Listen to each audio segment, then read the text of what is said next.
फिर मैं उसके बर्थडे पे मैंने उसको फ़ोन किया और थोड़ा सा उसको समझाया कि ज़्यादा टेंशन मत ले, मैं वापस आ जाऊँगा, ऐसा ऐसा करके।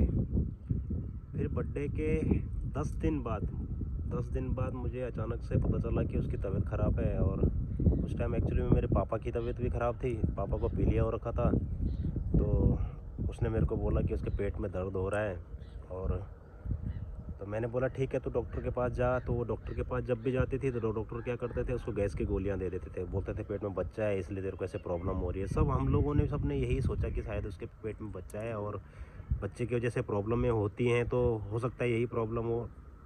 लेकिन उसको भी पता नहीं था कि मतलब इतनी बड़ी प्रॉब्लम हो सकती है। और फिर जब दीदी एक दिन उसके हमारे घर में आई तो दीदी ने बोला कि तेरी आंखें पीली लग रही है, चल डॉक्टर के पास चलते हैं। और फिर उन्होंने जब टेस्ट कराया तो पता चला उसको पीलिया हो रखा है। उसको पीलिया हुआ तो उसका लीवर डैमेज हो गया है। मतलब समझ में नहीं आया कि उसको पीलिया कैसे, ऐसे कैसे पीलिया हुआ कि उसका बिल्कुल मतलब लीवर डैमेज हो गया। और लीवर डैमेज हुआ तो फिर उसको जब अपने घर गई तो उसने एक दिन अपने भाभी को बोला कि मैं सब्जी काट देती हूँ, मैं बोर हो रही हूँ। फिर उसने मेरे को भी फ़ोन किया कि डॉक्टर ने बोला है तुम चल फिर रही हो, खाना खा रही हो, तो घर में रहो, क्योंकि घर में रहने से मतलब अच्छा है। तो हॉस्पिटल में एडमिट होने से बढ़िया तो घर में ही है, घर में माँ बाप या जो भी होंगे वो केयर करेंगे। फिर मुझे भी लगा कि चलो अच्छी बात है, अगर पीलिया हुआ भी है तो ज़्यादा कोई दिक्कत तो नहीं होगी। लेकिन डर तो मेरे को था, क्योंकि मैंने सुना था कि पीलिया बच्चे के टाइम पे होता है और फिर ख़तरनाक होता है। तो हर किसी को होता है थोड़ा थोड़ा। तो मैं उसको डेली मतलब मैसेज करता रहता था कि यार ऐसा नहीं, ऐसा कर, ऐसा नहीं, ऐसा कर। तो कई बार वो चिढ़ भी जाते थे कि तुम बहुत मतलब वो करते हो, सर दर्द भी होता है तो डॉक्टर के पास जाओ। तो मैंने बोला यार मतलब अगर मैं कमाता हूँ तो तुम लोगों के लिए ही है, और तुम लोग ही नहीं हो तो फिर कमाने का फ़ायदा ही क्या है। फिर एक दिन उसके मैंने फ़ोन किया अपने मम्मी पापा को भी और अपने सास ससुर को भी, सबको मतलब सुनाया कि तुम लोग उसका ध्यान नहीं रख रहे हो। तो उसी दिन उसने मेरे को मैसेज किया कि तुम मतलब सबको ऐसा बोल रहे हो, दीदी मेरा पैर दबा रही है, और नहीं दीदी मेरे सर में पट्टी लगा रही है, छोटी वाली सिस्टर रेखा मेरे पैर दबा रही है, सब मेरी सेवा कर रहे हैं, तुम ऐसा क्यों सोच रहे हो, तुम अपनी ड्यूटी पे ध्यान दो, मैं ठीक हूँ। तो मुझे लगा कि चलो ठीक है, लेकिन मुझे नहीं पता था कि वो दिन मेरी ज़िंदगी का सबसे बड़ा मनुष्य दिन होगा।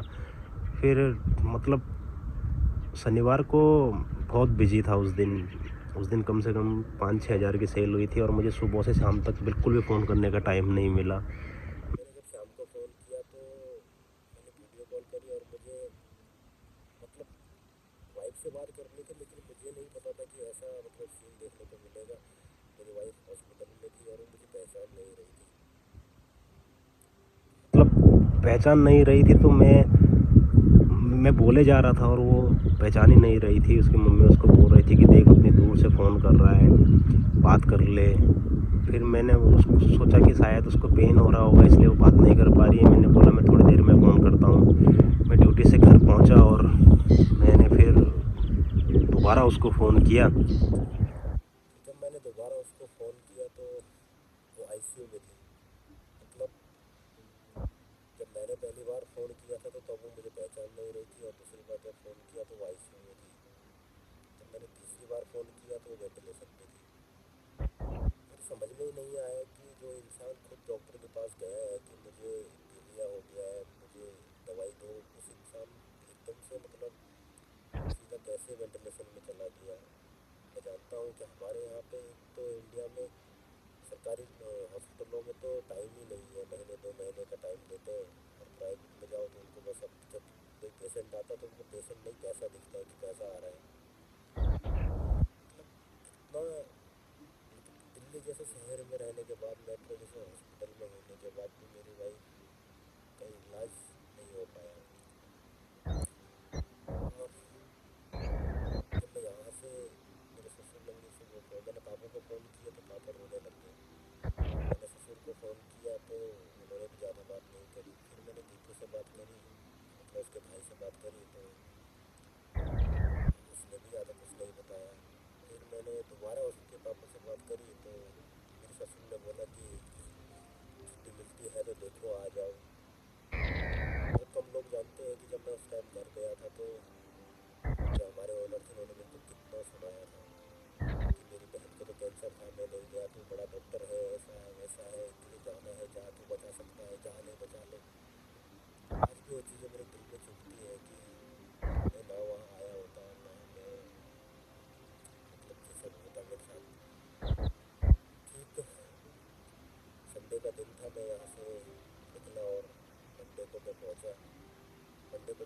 पहुंचा तो मैं सीधा हॉस्पिटल गया। हॉस्पिटल में जब मैं पहुंचा तो मेरी वाइफ आईसीयू में थी, वेंटिलेशन में थी। तो जो उसके ऑफिस के मतलब भाई, वो बोले भाई हैं तो वो भी बहुत अच्छे हैं बेचारे। उन्होंने बहुत मतलब उनके बारे में जितना मैं बोलूँगा शायद कम ही है, क्योंकि मेरे जितने भी हैं, मेरे मम्मी पापा हो या मेरे सास ससुर हो या उसके भाई बंद हो या ऑफिस वाले भाई हो, मतलब किसी के बारे में जितना भी मैं बोलूँगा ना कम ही कम है, क्योंकि वो लोगों ने बहुत सपोर्ट किया और आज भी सपोर्ट करते हैं। हमेशा हर जगह पे खड़े रहते हैं। अगर मैं कुछ चीज़ हो जाती है, कुछ बात हो जाती है तो डायरेक्ट उनको बोलो तो हर जगह पे खड़े रहते हैं। तो मतलब मैंने कभी ऐसा सोचा ही नहीं था कि एकदम से मतलब ऐसा हो जाएगा, मुझे अचानक से वापस जाना पड़ेगा इतनी अच्छी लाइफ, और एकदम से मतलब कैसे ये सब हो सकता है। फिर जब मैं घर पहुंचा तो मैंने अपनी वाइफ को आईसीयू में देखा और मैं बहुत रोया, क्योंकि मुझे उम्मीद ही नहीं थी कि वो उसने मेरे से इतना वादे किए थे और वो एकदम से मतलब हॉस्पिटल में एडमिट है। मतलब मैं अपने आप को संभालूं या क्या करूं कुछ समझ में नहीं आ रहा था। मेरा दिमाग ही काम नहीं कर रहा था कि मुझे मतलब हुआ क्या है अचानक से। और फिर 13 जून 2018 को मॉर्निंग में सुबह मेरी वाइफ हमेशा के लिए मुझे छोड़ के चली गई। मैं आज भी अकेला हूँ और तुझे बहुत मिस करता हूँ यार, क्योंकि कुछ बताने के लिए मेरे पास है ही नहीं। हर पल हर सेकंड में तुझे मिस करता हूँ। तूने मेरे साथ कितने वादे किए, कितना सब कुछ किया, इन सब चीज़ यहीं छूट गया। कहीं जाता हूँ तो आज भी ऐसा लगता है कि शायद तू मुझे देख रही है, शायद मेरे पीछे चल रही है। तेरा एहसास हमेशा ही रहता है, लेकिन बस मैं तुझसे बात क्यों नहीं कर पा रहा हूँ, मैं तुझसे मिल क्यों नहीं पा रहा हूँ। ये चीज़ें सोच सोच के मेरा दिमाग ख़राब होता है। रूम खाने के लिए आता है, ऐसा लगता है कि पता नहीं रूम में क्या है क्या नहीं है। रात को नींद नहीं आती है, मन अजीब सा होता है, एकदम भटकता रहता है। ऐसे अकेले पार्कों में भी मैं अकेले ही रहता हूँ, पता नहीं। मैं बस इतना कहना चाहता हूँ कि मैं आज भी तुझे बहुत मिस करता हूँ यार। तेरी हर एक बातों को मिस करता हूँ। मैं ये भी जानता हूँ कि मेरी बेटी मुझे बहुत मिस करती है। मैं जानता हूँ बेटा तू मेरा ब्लॉग देखती है। जैसे तूने बोला था कि पापा मेरी शादी हो जाएगी ना, शादी के बाद भी मैं तुझे अपने साथ लेके जाऊँगा। तेरी शादी हो जाएगी ना बेटा, तो शायद मैं इस ज़िंदगी से ही चला जाऊँगा, क्योंकि मेरा मन ही नहीं लगता है यहाँ पे। मैं तेरी मम्मी को भी बहुत मिस करता हूँ, तुझे भी बहुत मिस करता हूँ बेटा। बस पापा को कुछ टाइम देना, पापा की थोड़ी मजबूरी है बच्चे। मैं जल्दी वापस आऊँगा और फिर हम लोग सब साथ में रहेंगे। मैं जानता हूँ तो अपनी मम्मी को बहुत मिस करती है। मेरे हाथ में कुछ भी नहीं है बच्चा, नहीं तो मैं तेरी मम्मी को वापस लेके आता। काश मैं उसको लेके आता बच्चा, वो बहुत अच्छी थी। शायद उसके बराबर कोई भी नहीं है और ना ही कभी कोई होगा। मैं बस ऐसे ही भटकता रहता हूँ, कभी पार्क में तो कभी रूम पे, कभी सोता हूँ कभी उठता हूँ। मेरे दिन ऐसे ही कट रहे हैं। मुझे नहीं पता बेटा कि आगे मैं तेरी लाइफ में तेरे लिए क्या कर पाऊँगा, क्या नहीं कर पाऊँगा। मैं ये ब्लॉग भी इसलिए बनाता हूँ क्योंकि मुझे लगता है कि यार मेरे साथ कोई नहीं है बात करने के लिए, तो मैं थोड़ा सा अपना टाइम, अपनी ज़िंदगी थोड़ा सा इन चीज़ों में समेट लूँ कि कल को अगर मुझे कुछ हो भी गया तो तू कम से कम मुझे कहीं कहीं नहीं देख पाएगी तो यहाँ देखेगी। अगर मुझे कुछ हो भी गया बेटा तो पापा तेरे साथ हमेशा रहेंगे। जैसे मम्मी हमारे साथ है ऐसे मैं हमेशा तेरे साथ रहूँगा बच्चा।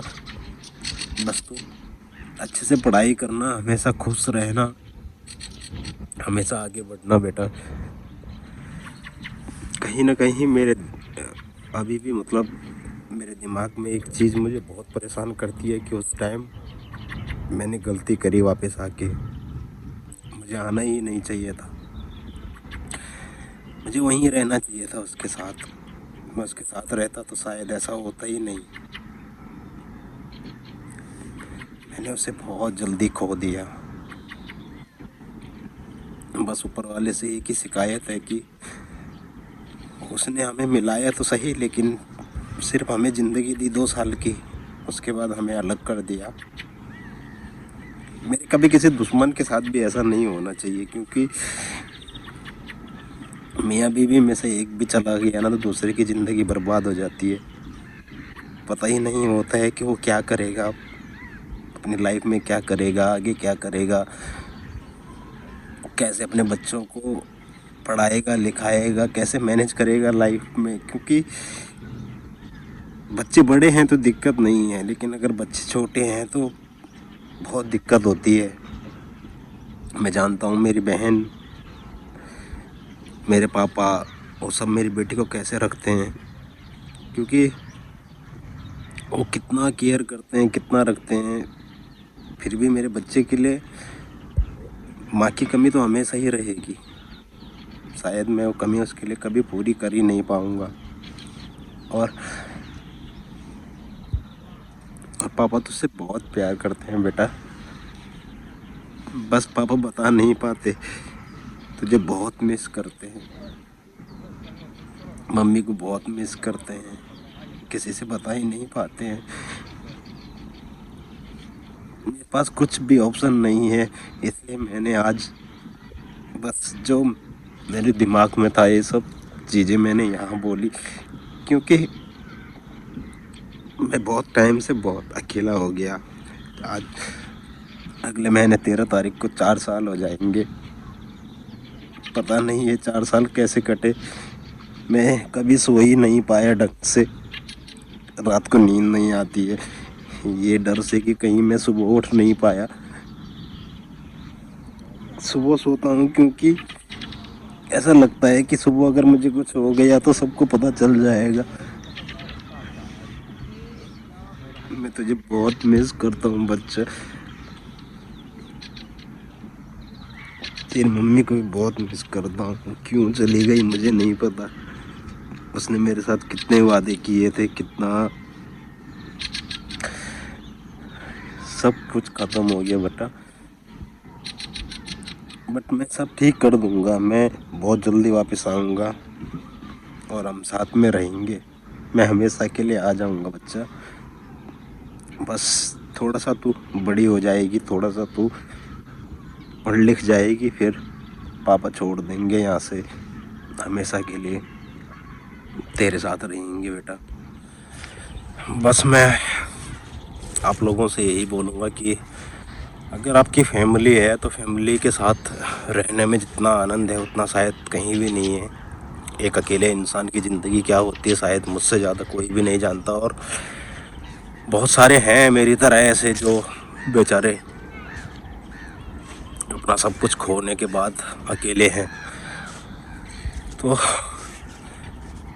मैं इतना ही कह सकता हूँ कि कभी भी हिम्मत नहीं हारनी चाहिए, और आगे क्या होगा बस ये तो ऊपर वाला ही जानता है। तो आज मेरे पास कोई ब्लॉग नहीं था, इसलिए मैंने बस अपनी ज़िंदगी की कहानी आप लोगों तक शेयर की। मुझे नहीं पता कि आप लोगों को पसंद आएगी या नहीं आएगी, और ना ही मुझे मतलब इस चीज़ से मतलब है कि मेरी कहानियाँ आप सबको पसंद आएंगी और मतलब मैं मिलियन या बिलियन सब्सक्राइबर मिलेंगे, ऐसा कुछ नहीं है। बस मैंने ये वीडियो बनाने का मतलब है कि जो अनहोनी मेरे साथ हुई है, अगर कल मेरी बेटी के साथ हो जाती है, उसका बाप नहीं रहता है, मतलब मैं नहीं रहता हूँ, तो कहीं पे भी सर्च करके देख सकती है कि उसका उसके पापा क्या करते थे, कहाँ रहते थे, क्योंकि अभी वो बहुत छोटी है, 5-6 साल की है। उसको पता भी नहीं है कि हमारे साथ क्या हुआ है, और ना ही उसको इतना समझ है कि मैं उसको समझा सकूं। बस इसलिए मैंने ये सब वीडियो बनाई है। इस वीडियो का कोई ऐसा मतलब नहीं है कि भाई कोई इसको गलत मतलब से ना देखें, और ना ही इसका कोई गलत मतलब निकालें। तो उम्मीद करूँगा कि आप लोगों को मेरी ये वीडियो तो नहीं, लेकिन जो मैंने ब्लॉग डाले हैं वो ब्लॉग पसंद आएंगे। और इस वीडियो में तो सिर्फ मैंने अपनी ज़िंदगी के बारे में आपको बताया कि मैं क्या करता हूँ, क्योंकि मैंने काफ़ी सारे ब्लॉगों में देखा है कि लोग अपनी ज़िंदगी के बारे में बताते हैं, अपनी डेली लाइफ के बारे में बताते हैं। तो मेरे पास कुछ ऐसा था ही नहीं कि मैं अपनी डेली लाइफ के बारे में क्या बताऊँ, क्योंकि मैं अकेला हूँ। मैं बस दिन काट रहा हूँ कि यार कब मेरा टाइम होगा, कब मैं घर जाऊँगा, अपने बच्चे से मिलूँगा, शायद तब मैं अच्छे ब्लॉग बना पाऊँगा। लेकिन अभी फ़िलहाल के लिए जो मुझे यहाँ पे यूरोप में दिखता है, जो होता है, जिस किसी के साथ एंजॉय करता हूँ या किसी के साथ थोड़ा हंस लेता हूँ, तो उन्हीं का मैं ब्लॉग बना के डाल रहा हूँ। हो सके तो आप लोगों को अगर पसंद आएगा तो चैनल को सब्सक्राइब करना, नहीं पसंद आएगा तो कोई ज़रूरी नहीं है किसी की, क्योंकि मैं पर्सनली किसी को ऐसा नहीं बोलना चाहता कि भाई मेरे चैनल को सब्सक्राइब करो, क्योंकि लाइफ में मैंने बहुत सारे दुख देखे हैं और अभी भी चल रहे हैं। तो पता ही नहीं है कि खुशी क्या होती है। खुशी तो शायद बरसों पहले ही ख़त्म हो गई है। तो आज के लिए इतना ही, क्योंकि अब शाम भी हो चुकी है, ठंड हो चुकी है, और अब घर जाने का टाइम हो रहा है। शाम के 7-8 बज गए हैं। तो चलता हूँ घर। परी भी नानी के घर से घर आ गई है। थोड़ी मैंने उससे बात करी। उसको कभी इन चीज़ों का भी है शायद एहसास नहीं है कि कितना टाइम, मतलब क्या करना है क्या नहीं करना है।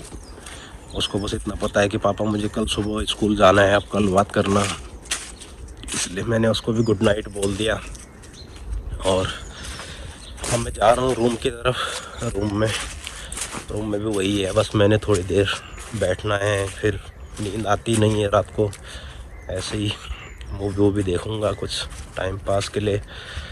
यही मेरी डेली लाइफ है। सुबह ड्यूटी करना है, बाद में मूवियाँ देखनी है। थोड़ा बहुत किसी दोस्तों से बात हो जाती है तो हो जाती है, वरना आज के डेट में रिश्तेदार हो या दोस्त हो, ये सब तभी याद करते हैं जब तुम्हारे पास पैसा है। जिस दिन तुम्हारे पास पैसा होगा, सब चीज़ होगा, उस दिन सब तुम्हें प्यार भी करेंगे और तुमसे खूब बातें भी करेंगे। लेकिन जैसे ही तुम्हारे पास पैसा नहीं है या कुछ भी नहीं है, तो लोग बात करना भी बंद कर देते हैं। लोगों को ऐसा लगता है कि यार इससे तो बात करके भी क्या फ़ायदा। क्योंकि मैंने अभी तक इतना सब कुछ तो मैंने देख लिया है, तो इतना मैं समझ गया हूँ। वाइफ की डेथ के बाद कई लोग ऐसे थे जिन्होंने 1-2 महीने बात करी। खास मेरे कुछ अपने रिश्तेदार भी ऐसे थे जिन्होंने 1-2 महीने तो बात करी, लेकिन 1-2 महीने बाद उन्होंने बात तो करना दूर, उन्होंने हाय हेलो तक करना ही बंद कर दिया। क्योंकि शायद उनको ऐसा लगा कि आप क्या है इसकी ज़िंदगी में, आप क्या हम लोगों को इससे मिलेगा, या क्या इससे, मतलब कई लोग ऐसे भी हैं ना कि ये मेरा पर्सनल मानना है, मैं किसी को टारगेट नहीं कर रहा हूँ, लेकिन कई ऐसे भी हैं जो सिर्फ ये सोचते हैं कि यार दूसरे की लाइफ में क्या हो रहा है। उनको अपनी प्रॉब्लम से पता टेंशन नहीं है, दूसरे की खुशी से ही बस प्रॉब्लम है कि वो क्या कैसे इतने सब चीज़ें कर रहे हैं, वो कैसे कर रहे हैं। क्योंकि मैंने सुना है और मैं सुन भी रहा हूँ कि मतलब बहुत लोगों को इन चीज़ों से प्रॉब्लम होती है कि यार वो तो वहाँ है, वो तो ऐसा कर रहा है, वो तो वैसा कर रहा है। अरे आप लोग अपनी ज़िंदगी जियो यार, हम अपनी ज़िंदगी जी रहे हैं। हमें जैसे ऊपर वाले ने ज़िंदगी जी है, हम वैसे जिएंगे। जैसे आप लोगों को दी है, आप लोग वैसे जिएंगे। तो कहने का मतलब यही है कि दूसरे की लाइफ में कभी भी इंटरफेयर नहीं करना चाहिए। आप अपनी लाइफ जियो, हम अपनी जी रहे हैं। बाकी जिसकी किस्मत में जितना लिखा है उसको उतना ही मिलेगा। किस्मत से ज़्यादा कभी किसी को मिलना भी नहीं है, और ना वक्त से पहले। जब तक वक्त नहीं आएगा तब तक तो कुछ भी नहीं है, पॉसिबल ही नहीं है। तो फ़िलहाल के लिए मैं इस ब्लॉग को यहीं पे एंड कर रहा हूँ। ये मेरी ज़िंदगी का छोटा सा एक पार्ट था। मतलब अगर कोई एक एक नंबर बोलेगा तो एक नंबर में से जो सबसे छोटा होता 0 पॉइंट लगा के उतना ही मैंने आप लोगों को बताया, क्योंकि शायद ब्लॉग बहुत ज़्यादा लंबा हो जाएगा अगर मैं पूरी कहानियाँ बताऊँगा। क्योंकि मेरी लाइफ में जो 5-10 साल के अंदर जो हुआ है उसने मतलब मेरे को एक तरीके से तोड़ के रख दिया है कि मेरे को कुछ समझ में ही नहीं आता कि मैं क्या बोलूँ क्या करूँ। इसलिए मेरे को जितना समझ में आया उतना मैंने आप लोगों को बताया। बाकी कभी और अगर मैं मतलब जैसे अकेले रहता हूँ ऐसे ही मतलब अपनी ज़िंदगी के बारे में अभी किसी को बता तो नहीं सकता, कोई मेरा पर्सनली ऐसा कोई जानने वाला नहीं है या कोई दोस्त भी नहीं है। तो एक वाइफ थी वो भी चली गई, मम्मी बचपन में छोड़ के चली गई, बेटी है वो अभी छोटी सी है 4-5 साल की, बड़ी होगी तो तब उसके साथ भी बातचीत करूँगा, उसको समझाऊँगा पढ़ाऊँगा लिखाऊँगा। यही अब एक सपना है कि मेरा बच्चा पढ़ेगा लिखेगा, उसकी मम्मी का सपना था कि वो डॉक्टर बने, ताकि कभी भी ज़िंदगी में उसको कोई प्रॉब्लम हो तो उसको किसी डॉक्टर के पास भागना ना पड़े, उसको ये पता हो कि उसने कौन सी दवाई किस टाइम पे खानी है। इसलिए मैं चाहता हूँ कि वो डॉक्टर बने। तो इस ब्लॉग को यहीं पे एंड करते हैं। आई होप आप लोगों को पसंद आएगा, समझ में आएगा, मेरी कहानी समझ में आएगी। और हो सके तो सब्सक्राइब करना और सपोर्ट करना, शेयर करना। तो मिलते हैं फिर दूसरे ब्लॉग में किसी या दूसरे दिन। तो आज का दिन मेरा इस पार्क में कटा। अब समुद्र किनारे एकदम, अभी तो इधर आइस है और अब चलते हैं घर की तरफ, क्योंकि घर मेरा ज़्यादा दूर नहीं है, मैं इधर इन बिल्डिंगों के पीछे ही रहता हूँ। तो चलते हैं घर की तरफ, मिलेंगे फिर अगले ब्लॉग में। तब तक के लिए बाय, गुड नाइट।